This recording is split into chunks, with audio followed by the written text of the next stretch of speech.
नमस्कार सर्वांना.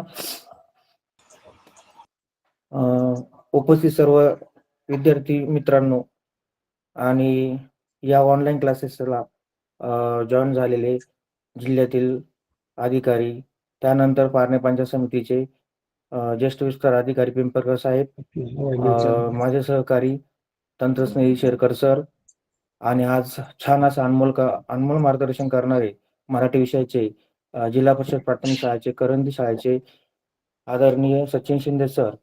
मित्रांनो, गेल्या 7 दिवसात आपण पूर्व उच्च प्राथमिक शिष्यवृत्ती परीक्षा इयत्ता 5वीची जुलै महिन्यात फेब्रुवारी महिन्यात झालेली 2021 ची प्रश्नपत्रिका आतापर्यंत आपण सोडवली आणि जे तज्ञांनी छान असं उत्कृष्ट मार्गदर्शन आपल्याला सोप्या भाषेत आपल्याला केलं. तर आज जुलै 2022 ची प्रश्नपत्रिका घेणार आहोत. तर आदरणीय सचिन शिंदे सरांना विनंती करतो की आपण अनमोल मार्गदर्शन विद्यार्थ्यांना करावं. धन्यवाद सर. नमस्कार मित्रांनो, सुप्रभात. मागच्या आठवड्यामध्ये आपण 2 ऑगस्ट 2021 ला जी कोरोनाची प्राथमिक शिष्यवृत्ती परीक्षा झाली होती त्यांचा पेपर 1 आणि पेपर 2 या आपण सोडून घेतलेले त्याचा सराव केलेला आहे. या सर्वांचा सराव अतिशय उत्तमरित्या चाललेला असेल. तुम्हाला सगळ्यांना सुरुवातीला शुभेच्छा देतो. आणि या ठिकाणी आज आपण जुलै 2022 मध्ये जी आपली शिष्यवृत्ती परीक्षा झाली होती पेपर क्रमांक 1 चा प्रथम भाषा व गणित या विषयाचा प्रश्नपत्रिका ठिकाणी सोडवून घेणार. आता प्रश्नपत्रिका सोडवण्यापूर्वी लक्षात आहे या आपण आपल्या पुढील वाचण्याचे तरी शांतपणे थोडंसं आपण वेळ पेपर बघत त्यावेळेस आपण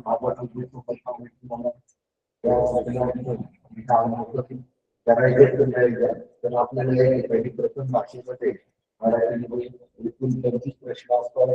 गणितामध्ये 50 प्रश्न असतात. एकूण 35 प्रश्न आणि प्रत्येक प्रश्नाला 2 गुण असतात. एकूण गुण 150. तर या ठिकाणी उत्तर कसं नोंदवायचं याच्या इतर सूचना दिलेल्या आहेत आणि एक लक्षात ठेवायचं उत्तर काळा झाला पाहिजे. सामाजिक किंवा कुठली किंवा हे ग्राह्य करत नाही. त्याला शिल्लक गुण दिले जातात आणि एका प्रश्नाला आपल्याला एकच पर्याय राखायचा आहे. तिथून 2 बदलवले तरी त्याचे गुण मिळतात नाही. काही जर प्रश्नामध्ये काही जर तुम्हाला संदिग्ध आढळले, त्रुटी आढळली तर पर्यवेक्षक अथवा केंद्र संचालक यांच्याशी कसल्या प्रकारचे विचार त्या प्रश्नाविषयी आपल्याला मिळतं. या ठिकाणी प्रश्नपत्रिकेमध्ये प्रश्न आहेत की ज्यामध्ये आम्हाला थोडासा गोंधळ होतो. आपण त्याच्याविषयी मार्गदर्शन प्रश्नालयानंतर करणार आहोत. परंतु आपण या ठिकाणी काही त्रुटी किंवा चूक आढळल्यास आपण तो प्रश्न सोडवून योग्य उत्तर आपल्याला जे वाटतं ते लिहून त्यानंतर आपण पुढील प्रश्नाकडे वळायचं. आता मित्रांनो, आपल्याला माहिती आहे की प्रथम भाषा मराठीमध्ये ज्यावेळेस आपण सराव करतो त्यावेळेस काय असेल यामध्ये उदाहरण कविता संवाद याच्यावर अशा स्वरूपाचे प्रश्न दिलेले असतात.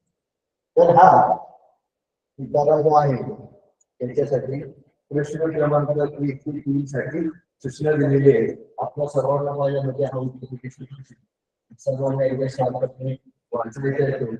काय प्रश्न उत्तरा वाचन त्यावर आधारित विचारलेल्या प्रश्नांची उत्तरं काढायची. एक मी तुम्हाला काही वेळ देतो. आपण लवकरात लवकर हा उत्तर शांतपणे वाचू.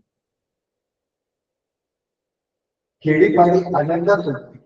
भीमा, पूर्णा, तापी, कृष्णा खूप प्रसन्न वाहत होते. सह्याद्री व सातपुडा निवांत पोहोचले होते. प्रत्येक घरात मंदाची प्रशांतते होते. अंगामधली तुळशी वृंदावने मंदिरांनी दगडून लोळलं. वस्त्रांवरील झोपाळे मुली बाळींनी गणपती गोळ्या घात. दुष्काळ होतच नव्हते. गोठ्यात गाई वासरांची घाटी होती. सांज सकाळ तुळशीचा शेती दिवे लागत गोग्रास घातल्याशिवाय गृहिणी जेवत नाही. कुणाचीही लक्ष्मी सोन्या मोठ्या वाटून घेतली कोरी पाणी लेखी सुद्धा तेथे भाटे गुरे वाचले पशु पक्षी आनंदात होते. झाडे झुडपे सुद्धा महाराष्ट्रावर लक्ष्मी प्रसन्न. तर मित्रांनो, उतारा वाचन करताना तर संवाद वाचन करताना आपण विरामचिन्ह जेणेकरून आपल्याला त्या उतार्यातला संवादातला काय होतो अर्थ लवकर लक्षात वाचलेला असेल. आपण आता त्यावर आधारित जे प्रश्न क्रमांक 1 ते 3 आहे यांचा सराव करा. पहिला प्रश्न आहे आता सर्व खेळीपाडी आनंदात होती हे कोणत्या गोष्टीवरून त्या उतार्यामध्ये आपल्या महाराष्ट्राचे अतिशय सुंदर वर्णन या ठिकाणी आपल्याला दिसतंय. कारण महाराष्ट्रामधला कधी तुमच्या लक्षात येत असेल तर या ठिकाणी तुमच्या आपल्या राज्याचा उल्लेख आलेला. खेळीपाडी आनंदात होती हे कोणत्या गोष्टीतून कळते.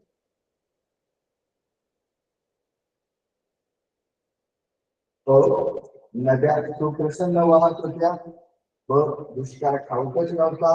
क गोठ्यात गाई वासराची गाठी होती. ड महाराष्ट्रावर लक्ष्मी प्रसन्न. तुम्ही उतारामध्ये नद्या सुप्रसन्न वाहत पुढं दुष्काळ ठाऊकच नव्हता. गाई वासरांची गोठ्यामध्ये गाठी होती आणि महाराष्ट्रावर लक्ष्मी प्रसन्न. म्हणजे या ठिकाणी आपल्याला लक्षात येतं मित्रांनो ही चारही पर्याय बरोबर आहे. म्हणून पर्याय बोलतो.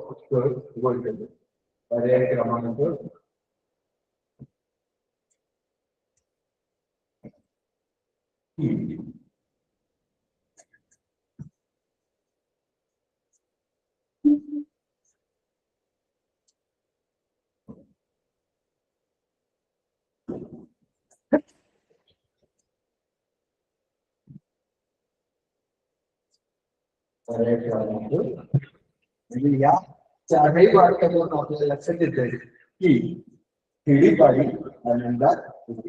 थोडासा वेळ खावा प्रश्न पण जर उद्या आपण शांतपणे वाचेल तर निश्चितपणे आपल्याला यातून उत्तर चूक देता येईल. आता या ठिकाणी एक काळजी घ्यायची की उदाहरण वाचताना फार फार 1 किंवा 2 वेळेस वापरायचं. जास्त वेळ जर आपण उदाहरण वाचताना घालवलं तर आपल्याला पुढच्या प्रश्न वेळ त्यानंतर पुढचा प्रश्न प्रश्न 2 उतारे किती जोड शब्द आहे. आपण उतार्या पाहूया. आपल्याला उतार्यामध्ये जोड शब्द तुम्ही शिकलेला आता तुमचा खूप सराव असेल. जोड शब्द 2 शब्द त्यावेळेस त्याला जोड शब्द आपण पहा. खेळी पाडी बरोबर. पुढं त्याच्यावर तुम्ही मुली बाळ बरोबर. त्यानंतर गाई वाचन. त्यानंतर 4 बरोबर. त्यामध्ये पोरे लावणे लेखी सुना शेते भाटे गुरे वासरे पशु पक्षी. आता किती जोड शब्द सापडतो मित्रांनो साधारण 1 2 3 4 5 6 7 8 9 10. तर या ठिकाणी सुद्धा मित्रांनो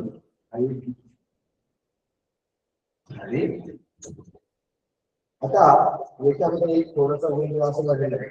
हा त्यांचा पुढे छापताना थोडासा तिथं छापण्यात आलेला आहे. तर या ठिकाणी हा प्रश्न तुम्हाला परत काही प्रश्नांमध्ये तुमचे राहून जातात. त्यामुळे याचा पर्याय 10 करायचा 11 झाला. तर या ठिकाणी आपण पर्याय दोन्ही करायचं. कारण महाराष्ट्राच्या प्रेसिडेंट या ठिकाणी पर्यायांना आपण नोटीस दिलेलं आहे. पर्याय 1 10, पर्याय 3 11 हे दोन्ही पर्याय या ठिकाणी अचूक पद्धतीने लक्षात येते की काही प्रश्न असेल थोडेसे गोंधळ करणारे असतात, फार वेळ त्याच्यावर घालवत नाही, अन्यथा आपल्याला तुमचे जे सोपे प्रश्न असतात त्याचा वेळ या ठिकाणी राहतो. आता गोग्रास, गोग्रास या शब्दाविषयी तुम्ही वारंवार ऐकले असेल. गो, गो म्हणजे काय मित्रांनो? गो म्हणजे गाय, ग्रास, ग्रास म्हणजे गोग्रास म्हणजे काय? तो गायला घातली बरोबर या संस्कृतीमध्ये प्रकार म्हणजे गायला घातलेला घास. याला आपण म्हणतो गोग्रास. पर्याय क्रमांक 4 हे प्रश्न उत्तर या ठिकाणी पहा. आता पुढं लगेच आपल्याला सुंदर कविता आणि पहा नवीन कविता तुम्ही अभ्यास करा. कविता आहे. प्रश्न क्रमांक 4 ते 6 साठी सूचना. खालील कविता वाचून त्यावर आधारित विचारलेल्या शांतपणेसाठी तुम्ही अभ्यासलेली सुद्धा असेल.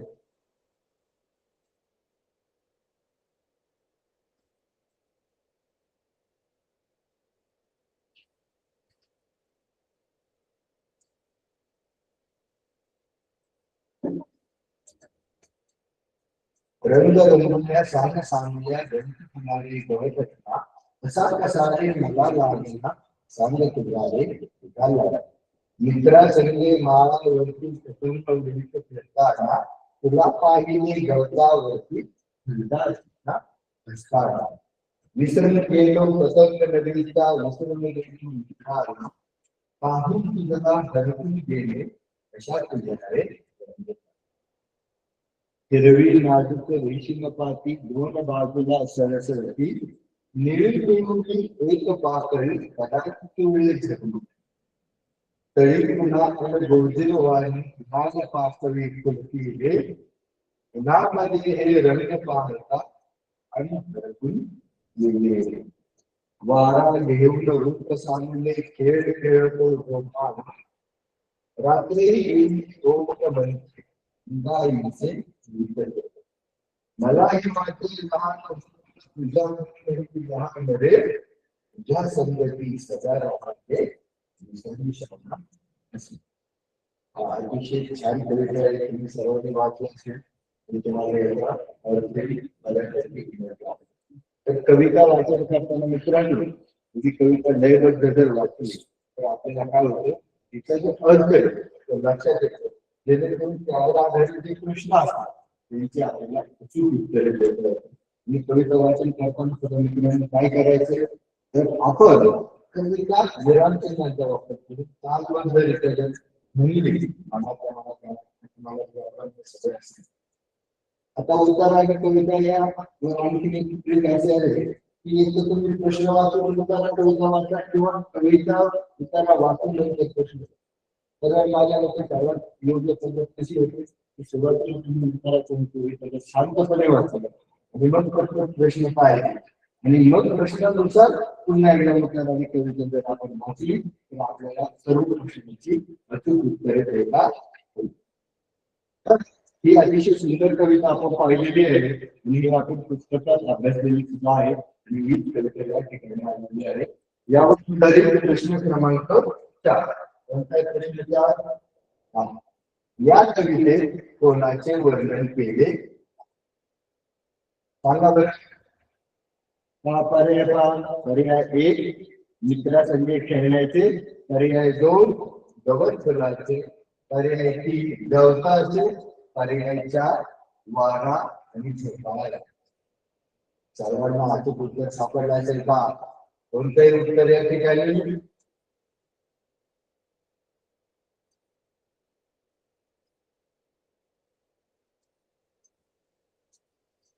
पहिले तुम्ही त्याचं उत्तर रंग रंगीला सांगल्या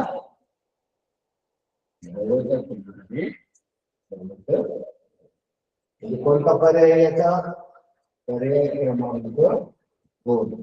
या कमिटीत कशाची वर्णन केलेली आहे? तर गवत फुला. आणि या ठिकाणी आपल्याला या प्रश्नाचे अचूक उत्तर सापडलेलं आहे. आणि आपण पुढच्या प्रश्नाकडे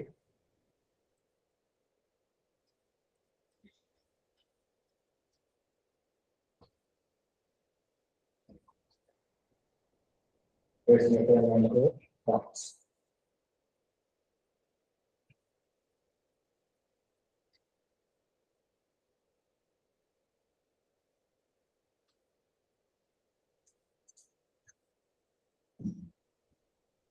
कवितेत आलेले विशेषण आणि नाम यांची बरोबर जोडी होते.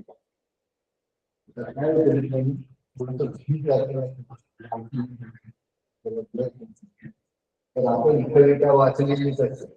कवितेत आलेली विशेषण आणि नाम यांची बरोबर जोडी होते. कोणती जोडी ओळखायची आपल्याला?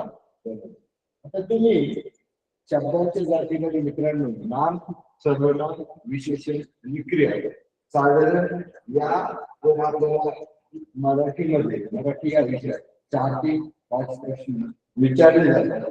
शिवाय उद्देश विधेय काही प्रश्न याच्यावरच अवलंबून असतो. तर आपल्याला अचूकरित्या माहित पाहिजे नाम, नामाचे प्रकार, सर्वनाम, विशेषण आणि क्रिया.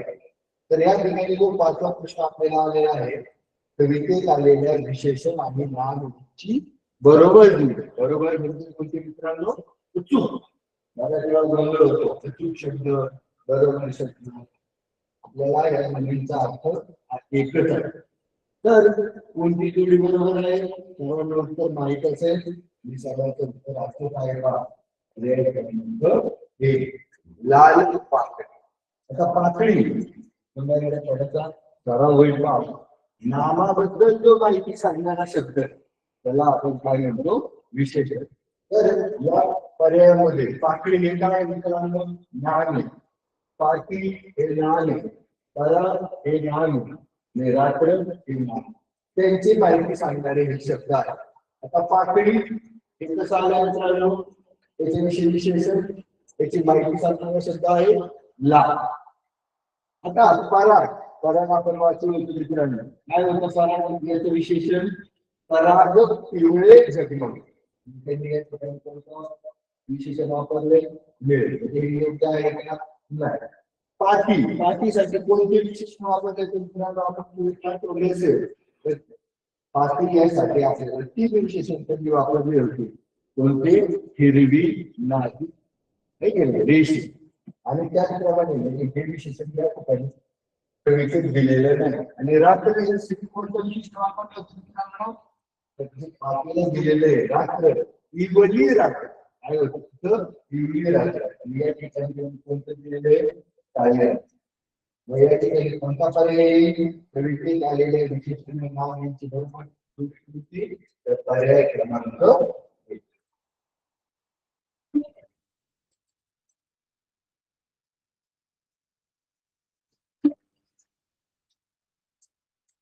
पुढचा 6वा प्रश्न पहा.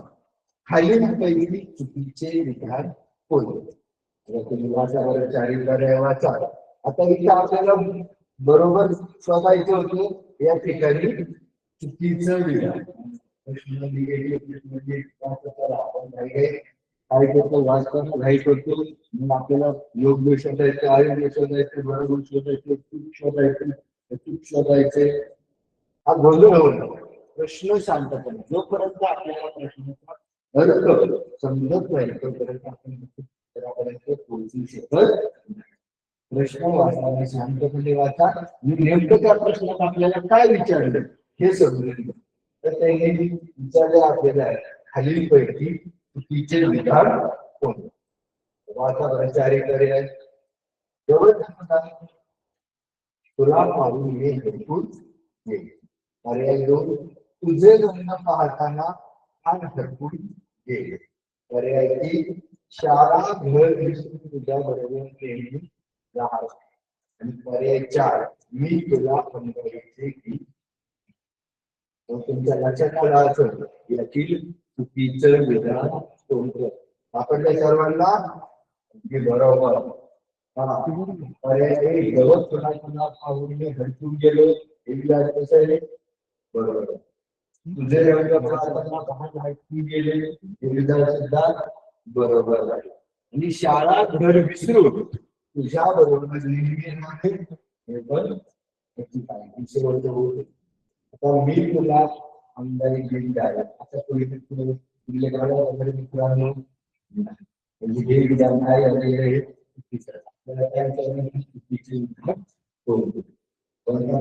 कृष्ण सारखा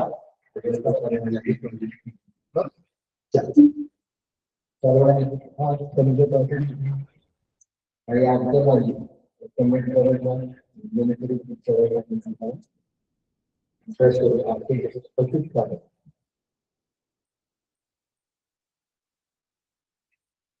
आता उत्तरावरचे याच्यावरचे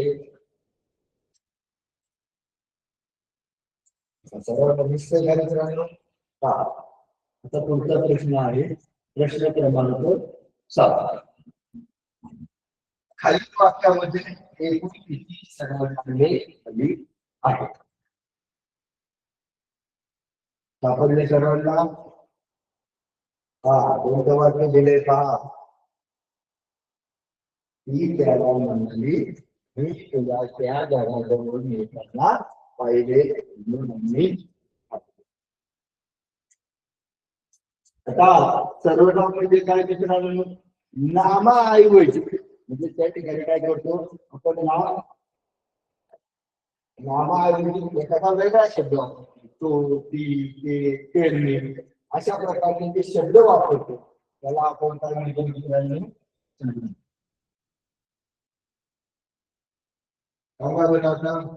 सर्वनामाला येत.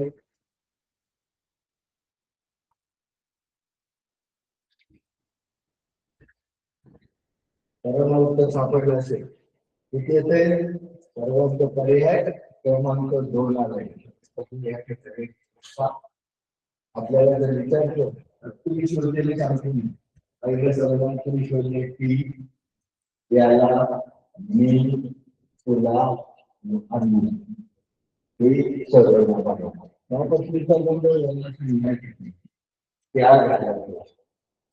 बरोबर आहे. तुम्ही याला सुद्धा सर्वनाम म्हणून घडला असेल.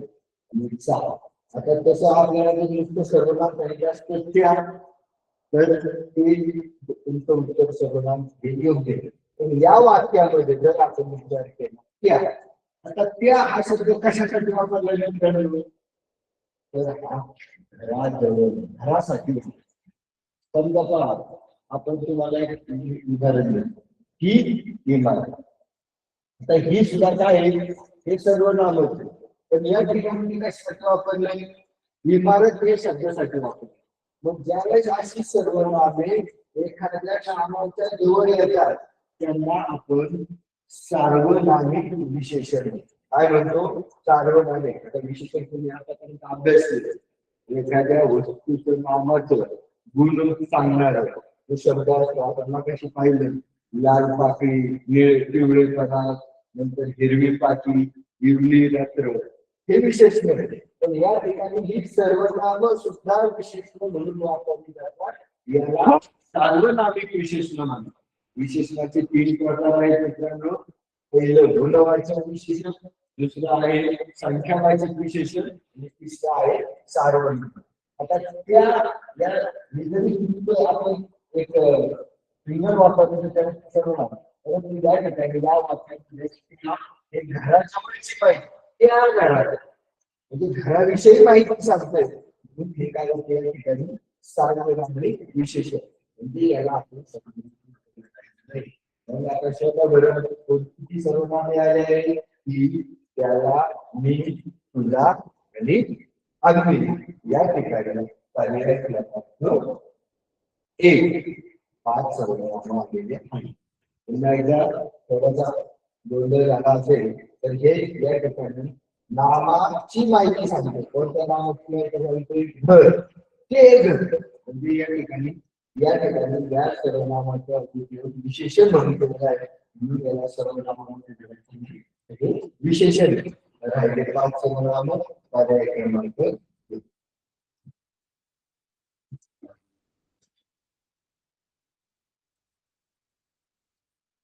पुढचा प्रश्न याचा सर्वांनी वचनानुसार गटाशी जुळणारे पद पर्यायातून वचनाचा सर्वकृत झालेला असेल आणि वचनावर ज्यावेळेस प्रश्न येतो त्यावेळेस मित्रांनो आपण म्हणायचा नाही एक वचन अनेक वचन याचा काय करायचा आहे सराव सोडवताना सुद्धा जसं आपण म्हणतो एक आंबा आणि आंबे.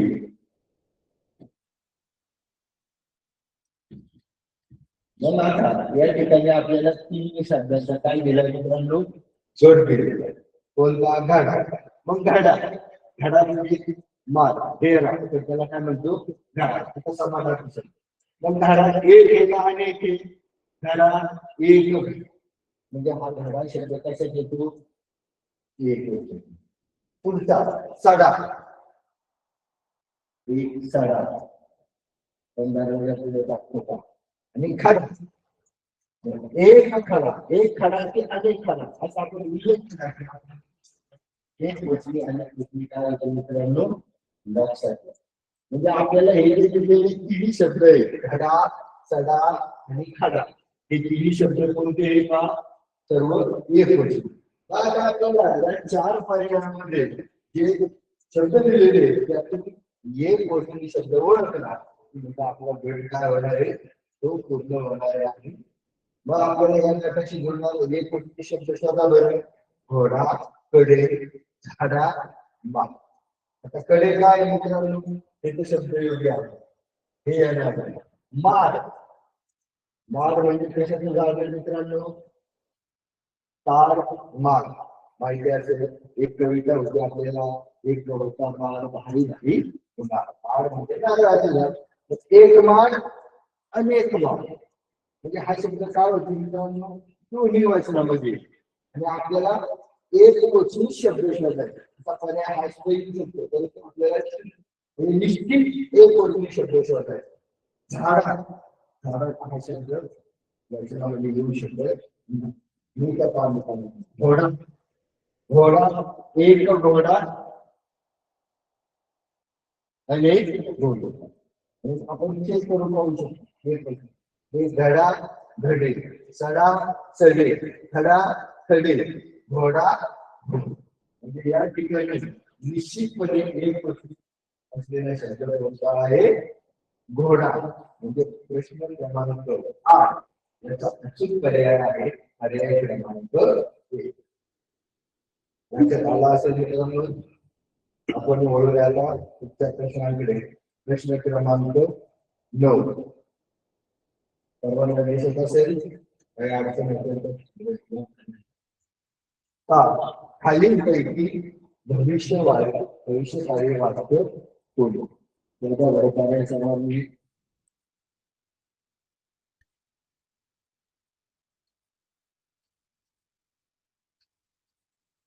सापडले असेल आपण वारंवार श्रवण केले असेल. काळाचे 3 प्रकार आहेत वर्तमान काळ भूतकाळ आणि भविष्यकाळ.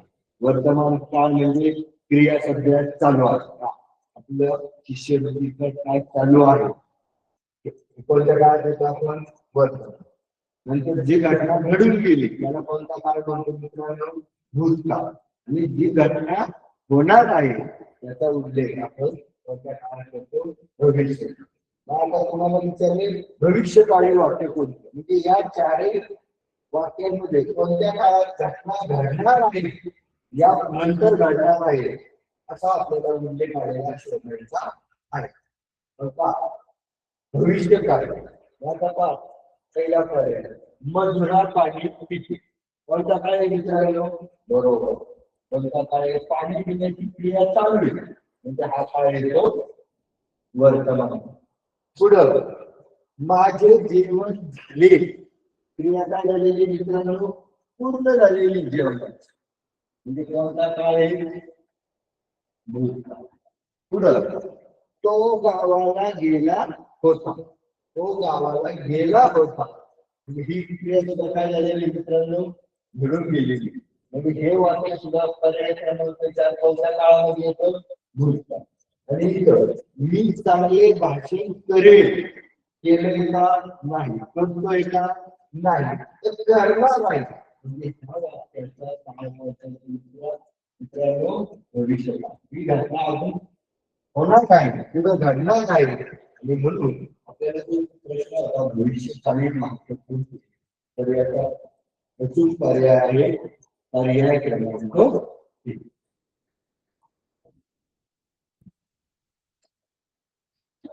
ठीक आहे, आता आपण जाऊया सुट्ट्या. हा योग्य विधेय वापरून वाक्य शोधून काढा. आता आपण विधेय उद्देश आणि विधेय तुम्ही शिकले असतात. ज्यावेळेस क्रियापदाला कोण कोणी कोणाचे अशा स्वरूपाचा प्रश्न विचारतो त्यावेळेस आपल्याला काय सांगतो मित्रांनो त्या वाक्यातलं उद्देश म्हणजे ती क्रिया कोणी केलेली आणि उरलेला जो भाग असतो त्याला आपण म्हणतो विधेय. हे आपण शिकलेला असतात. तर या ठिकाणी तुम्हाला उद्देश शोधायचा नाही तर मी उद्देश दिलेले कोण उद्देश कोण क्रिया करणारे जय असेल. या ठिकाणी ज्यावेळेस आपल्याला उद्देश दिले आणि विधेय तर आपल्याला ते एकवचनी अनेक आणि दुसरं स्त्रीलिंगी या दोन गोष्टींचा विचार करा आणि त्यानुसार अचूक विधेय आपल्याला काय करायचं मित्रांनो शोधायचं या वाक्याचे या उद्देशाने. मग जयश्री जयश्रीने हा स्त्रीलिंगी आणि एकवचनी. मग जयश्रीने अक्षर सुंदर आहे सांगा बरं मित्रांनो हे वाक्य आपल्याला अचूक वाटतंय का? जयश्री चे जर असतं तर या ठिकाणी मग हे विधेय काय करायचं आपल्याला अचूक असतं का योग्य विधेय असतं. म्हणजे जयश्रीने पुढे जयश्री मैदानावर गेली सांगा बरं मित्रांनो हे विधेय या ठिकाणी योग्य आहे का?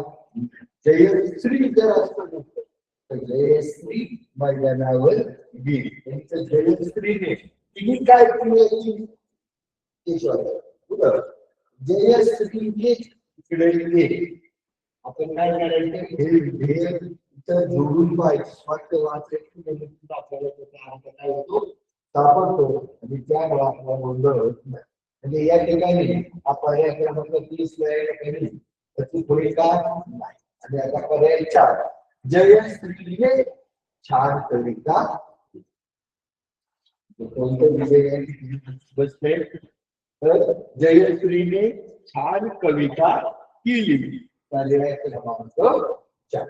अतिशय सोपा प्रश्न मित्रांनो मी जवळजवळ साधारण 16 ते 17 मार्क आपण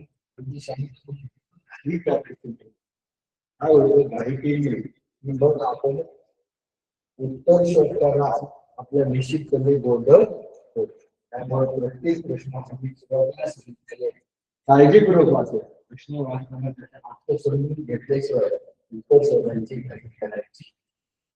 ठीक आहे इथपर्यंत तुम्हाला कोणालाही काही अडचण नसली तुमच्या जाऊया आपण. पुढचा प्रश्न हा तुमच्या समोर आलेला आहे. वापरायच्या सर्वांनी उत्तरही शोधायचे.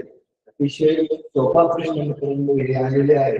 हे फक्त सार्वजनिक विशेष प्रश्नाला सांगत होते या 10 प्रश्नांपैकी या दोन्ही झाले 9 आपण उचित केलं पाहिजे.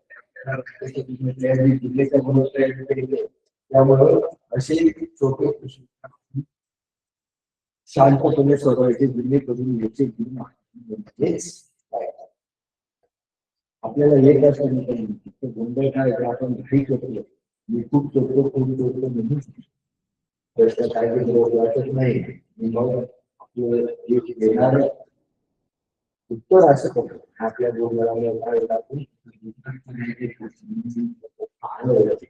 आता हा सर्व प्रश्न अतिशय सोपा आहे आणि हा प्रश्न कसं नंतर अवांतर वाचन करतो त्याला आता या ठिकाणी आपण विषय कितीतरी वेळा त्याच्यावरच प्रश्न आलेला आहे तुमचा प्रश्न आहे पुढील कार्यातून शुद्ध शब्द तुम्हाला समजून पर्याय क्रमांक 1 या ठिकाणी प्रार्थना त्यामध्ये काय झालेलं होता न मराठा पाहिजे होता या ठिकाणी पुस्तक का दिले या ठिकाणी रफा र जोडलेली म्हणजे पर्याय 2 4 3 दिलेले आहे म्हणजे शुद्ध शब्द कोणता या ठिकाणी पर्याय क्रमांक 1 तर यावेळेस अशी शुद्ध अशुद्ध शब्द येतात या ठिकाणी आपल्याला वाचन आपल्या आव्हानात दिसलं पाहिजे तर आपल्याला निश्चितपणे या प्रश्नामध्ये काही अडचण नाही. ठीक आहे पुढचा प्रश्न पहा विचारा झालाय विचार झालेले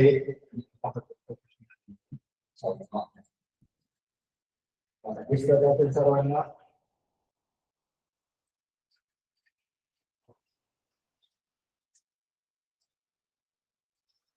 खालील संवादातून विचारलेल्या प्रश्नांची उत्तरं एक दोन प्रश्न अशा असतात संदिग्ध असतात त्याच्यात काही त्रुटी असतात फक्त आपण गोंधळून जायचं नाही जे आपल्या मनाला योग्य उत्तर वाटतं ते लिहायचं पर्याय रंगवायचा आहे आणि पुढे जायचं त्याच्यावर वेळ घालवायचा नाही अन्यथा आपल्याला काय होतं एक खास विषय आपल्याला काही विद्यार्थ्यांना 1 मिनिट ते 2 ते 3 मिनिट वेळ द्यावा लागतो त्यामुळे मराठीचा प्रश्न आहे ते साधारण आपल्याला 20 ते 22 मिनिटात उत्तर सोडवून वेळ आपल्याला देता येतो त्यामुळे एखाद्या वेळी सगळी प्रश्न वाटतो उत्तरामध्ये त्रुटी असते तरी आपण त्याला फार म्हणून करत नाही एक आपल्याला जे सर्वात जवळचा पर्याय वाटेल तो लिहायचा आणि पुढे द्यायचा तर आता संवाद साधण्यासाठी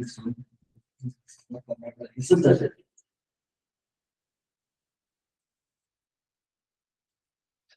मामा मामीला 7 तुमच्या वर्गात 5 किंवा 6 तारखेला तुमच्याकडे येते कोणाचा फोन होता आई युक्तीचा फोन होता आत्या दिसली दीप्ती सगळेच पुढच्या महिन्यात गावी येणार आहेत अगं पुढच्या महिन्यात भेटण्यासाठी किती तारखेला येणार आहे अरे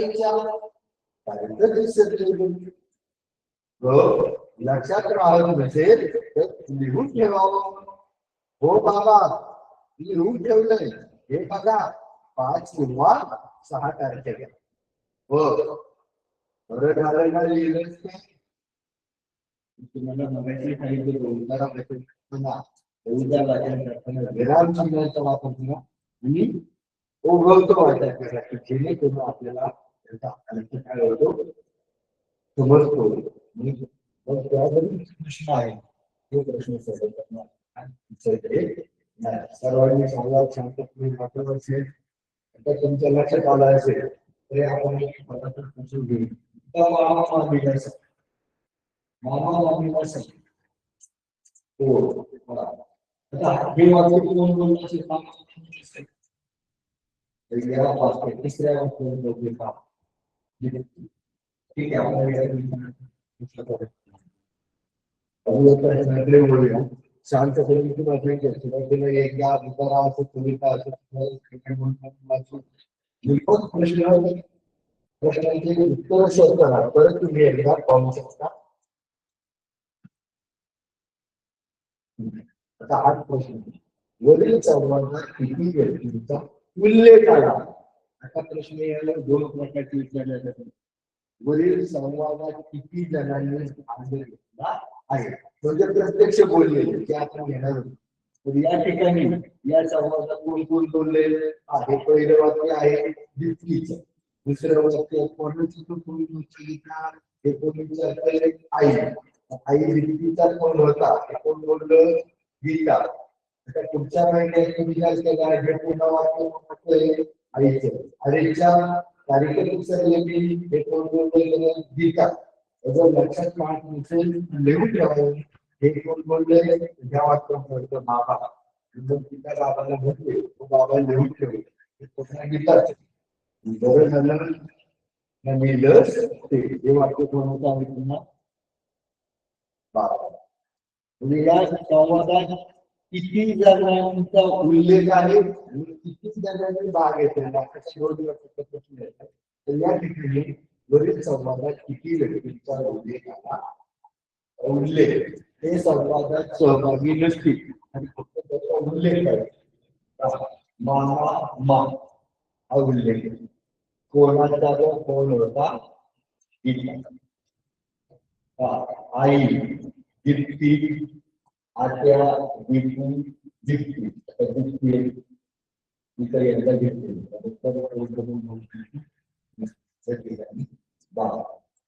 आता जर तुम्ही शांत पाहिले तर किती व्यक्ती जवळ निघालेला आहे हे आपल्याला दिसते आठ.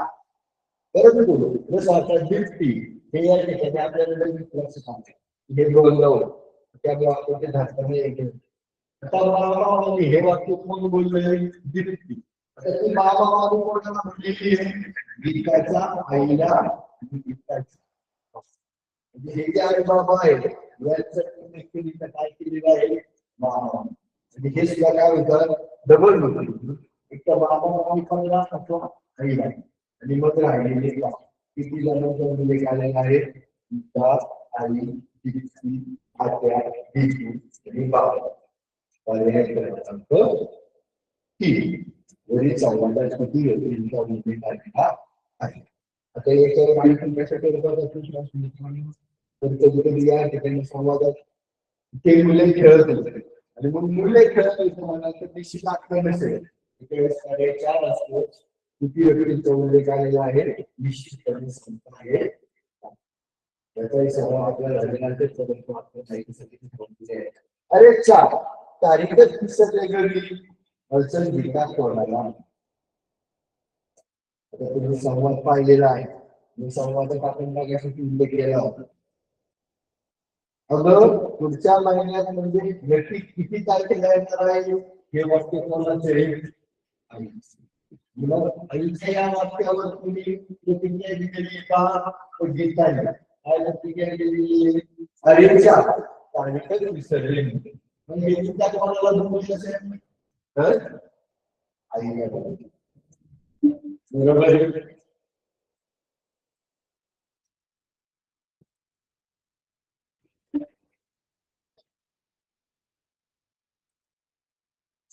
म्हणजे या ठिकाणी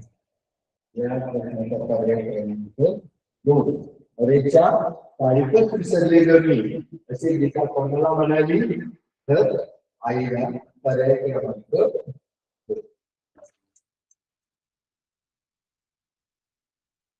पुढचा प्रश्न संवादावरचा आत्या दीप्ती आणि दीपू गावाला केव्हा जातात. आपण पुन्हा एकदा संवादाकडे जाऊया. आता इथं आपल्याला तारीख कळाली किती तारखेला 5 किंवा 7 पण इथं 5-6 तारखेला पण कधी पुढच्या महिन्यात म्हणजे या प्रश्नाचं उत्तर आपल्याला 2 ठिकाणी दिसून येते 5 आणि 6 पण पुढच्या महिन्यात. पर्याय 5 तारीख 2 6 तारखेला इतर पर्याय की पुढच्या महिन्यात अजून पर्याय आहे. पर्याय 4 पुढच्या महिन्यात 5 किंवा 6 तारखेला. लक्षात येत असेल आपण सराव आता जाऊया आपण पुढच्या प्रश्नाकडे.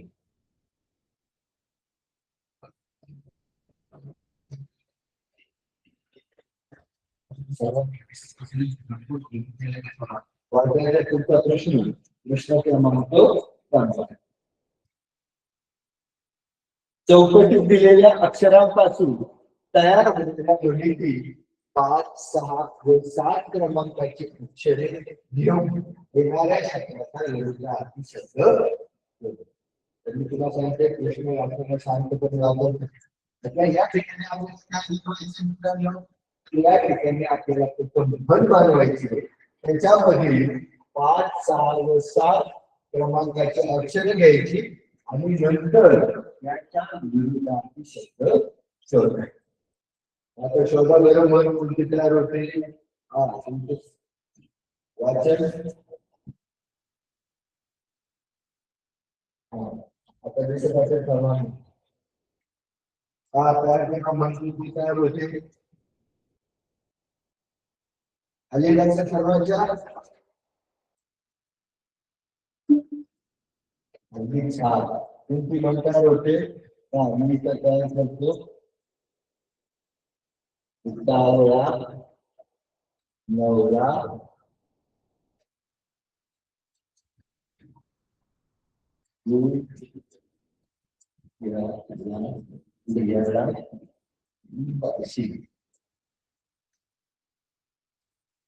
ठीक आहे. आता पहिलं काम झालेलं आपण मन तयार केलं. बरोबर. आता काय करायचं.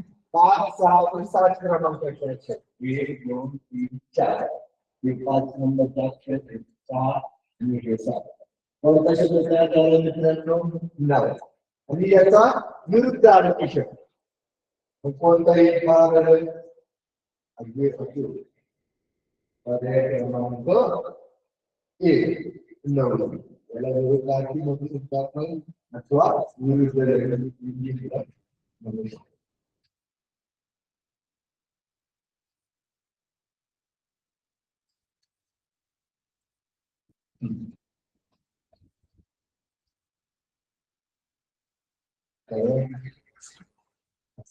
प्रश्न क्रमांक 16. खाली वाक्य 4 भागात विभागले आहे.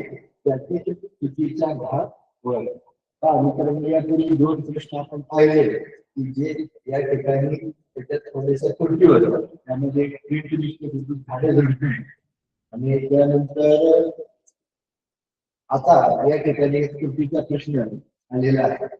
आता तुम्ही समोर दर्शक शब्द तुम्ही वारंवार तुम्ही वाचन किंवा माहिती असते त्यावर आधारित हा प्रश्न. आपल्याला यापुढे परीक्षेत काय केलं जातं. शब्द जे त्याचा समूह ओळखायचा समूह शब्द ओळखायचा.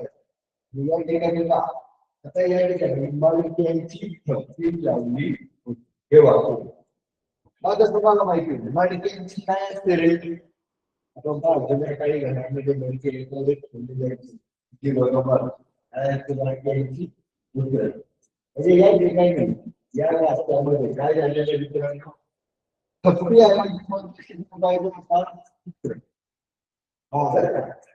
मालिकेची वितरण लावली होती.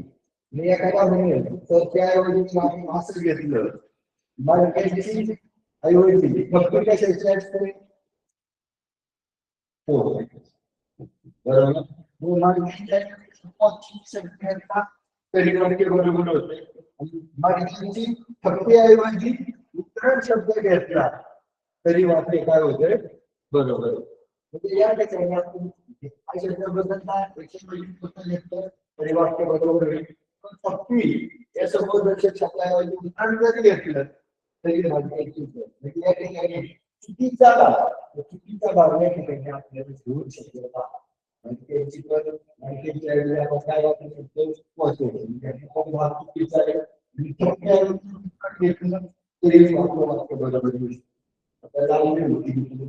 बरोबर चुकीचा भाग या ठिकाणी या प्रश्नाची 2 पर्याय पर्याय क्रमांक 1 पर्याय क्रमांक 3. थोडीशी त्रुटी होती या ठिकाणी आपल्याला ज्या आता प्रश्न येतो त्यास आपण फार वेळा आपल्या बुद्धीला जे पडतं योग्य होतं तर ते शोधायचं.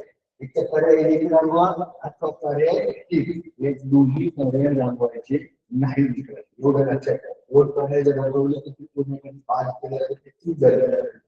तुम्हाला योग्य ते वाटत म्हणजे पर्याय 1 रांगवा वाटतं पर्याय 3 झाले पर्याय 2 4 विषय मराठी काय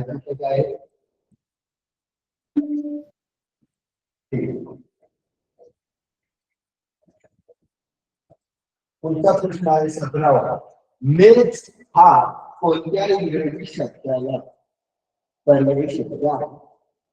आपल्याला एक स्वतंत्र घटक आहे त्यामध्ये मित्रांनो आपण मराठी भाषेमध्ये इतर भाषेतील शब्दांची जसे तसे बेमालूमपणे वापरतो आणि आपल्याला ते लक्षातही येत नाही की आपल्याच भाषेतील मराठीत आहे आता परभाषेत म्हणजे इतर भाषेतील आपल्याला शब्द बऱ्याचशा भाषेमधून आपल्याला शिकतो आपण असते तर त्या ठिकाणी आणि बाकीच्या भाषेचं नाही परंतु आपल्याला या ठिकाणी इंग्रजी भाषेचा ज्ञान तपासण्यासाठी हा प्रश्न मेज या हा शब्द कोणत्या इंग्रजी मेज हा मराठी शब्द आहे.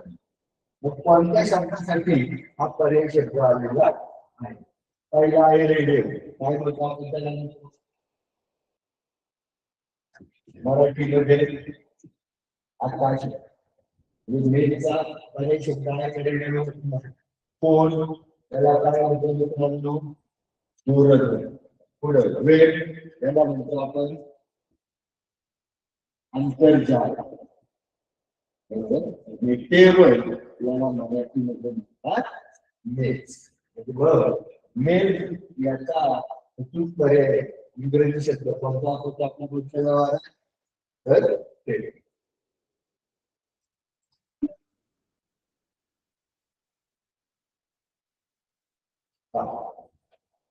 अठरावा प्रश्न खालील वाक्यातील अधोरेखित शब्दाचा समान अर्थी नसलेला याला आपण निगेटिव्ह प्रश्न म्हणतो. तुमचा सराव झालेला आहे. आपण घरी काय समान अर्थी शब्द समान अर्थी नसलेला म्हणले तीन शब्द तीन पर्याय समानार्थी असणारे आणि एक पर्याय समानार्थी नसणारे. आता वाक्य फार सर्वांनी पाहण्याची बचत करा. त्याच्यासाठी अधोरेखित केलेले अंडरलाईन केले पहा. आता या ठिकाणी समानार्थी नसलेले पाहिलेल्या शब्दाचे या ठिकाणी चार पर्यायापैकी तीन शब्द समानार्थी असणारे आणि एक समानार्थी नसणारे. तुम्ही वारंवार सराव केलेला असेल पाण्याचा समानार्थी शब्द कोणता आहे जीवन हा समानार्थी आहे. जल जल हे आपण पाण्याला म्हणतो. अजून शरीर खूप शब्द आहे पण आपल्याला या ठिकाणी हे तीन शब्द पाण्याचे समानार्थी आहेत आणि आपल्याला समानार्थी नसतो. पाणी याचा समानार्थी शब्द तुम्ही का या ठिकाणी या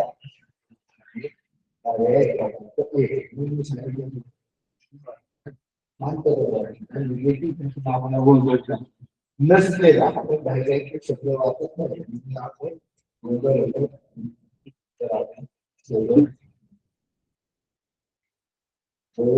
प्रश्नाकडे अलंकारिक शब्द पुढीलपैकी अलंकारिक शब्द कोणता या ठिकाणी अ ब क आणि ड हे चार शब्द दिलेले आहेत आणि यामध्ये अलंकारिक शब्द आहेत आपल्याला काय करायचे आहे ओळखायचे. तुमचा सराव झालेला असेल तुमच्या लक्षातही आले असेल की बरोबर या ठिकाणी पहिला पर्याय अक्षरशः म्हणजे काय कोणाला मानतात निरक्षर भाषेमधील गोडवा वाढवायचा म्हणून आपण भाषेमध्ये बोलताना काय करतो अलंकारिक शब्द म्हणजे अक्षरशः म्हणजे अशा विषय बोलताना आपण हा अलंकारिक शब्द. आधा शब्द हा अलंकारिक शब्द नाही. एक भक्त हा अलंकारिक शब्द नाही. अरण्य पंडित कोणाला म्हणतो मित्रांनो बरोबर अरण्य पंडित कोणाला म्हणतो मूर्ख माणसाला बरोबर आहे. म्हणजे या ठिकाणी किती अलंकारिक शब्द आलेले आणि द. आता अ आणि असलेला पर्याय शब्द पर्यायाचे पर्यायाच्या पर्याय पर्याय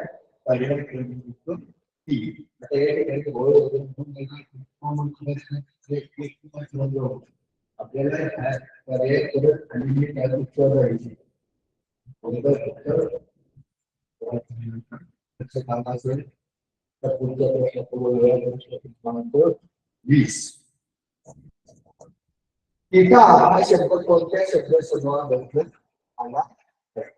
तुम्ही शब्दसमूहाचा सराव केला असेल. या ठिकाणी 2 शब्दसमूह दिलेले आहेत. पर्याय 4 असले जिथे एकत्र मिळतात त्याला काय म्हणतात? बरोबर. चौरस. आपल्याला कोणता शब्द दिलेला आहे? टीका. कोणता दिला आहे? टीका. मग टीका म्हणजे काय आहे? 3 रस्ते जिथे एकत्र मिळतात. पर्याय क्रमांक 2. याचं उत्तर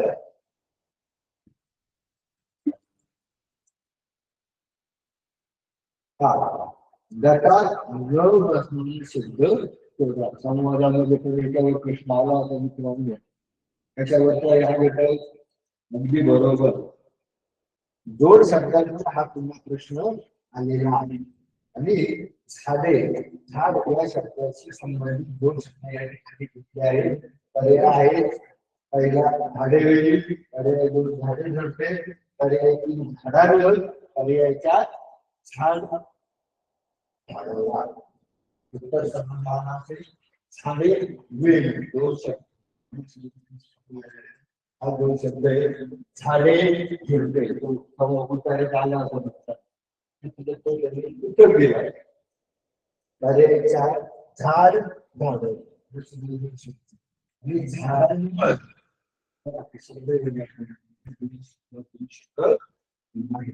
मग गटाबरोबर भाजपचे शब्द हे किती 2 शब्द आहेत. हा 2 शब्द होत नाही.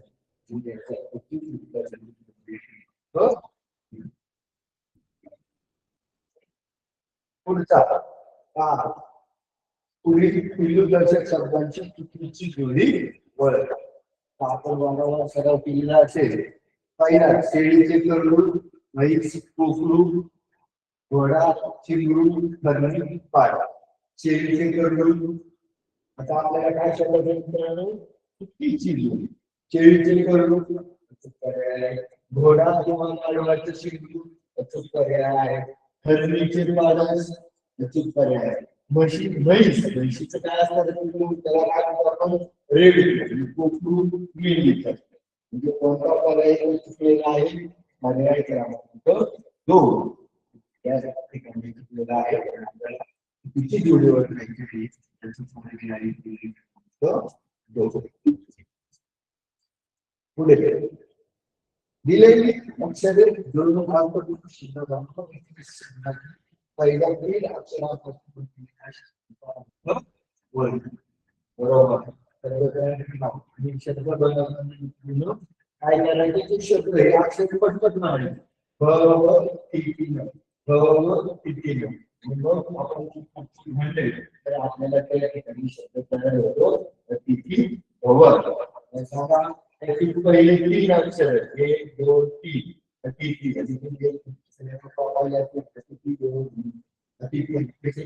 3 शब्द पहा. पर्याय क्रमांक 1.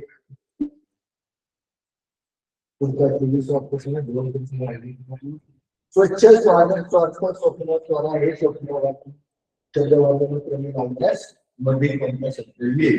आता मित्रांनो त्याची तुम्ही काय कसं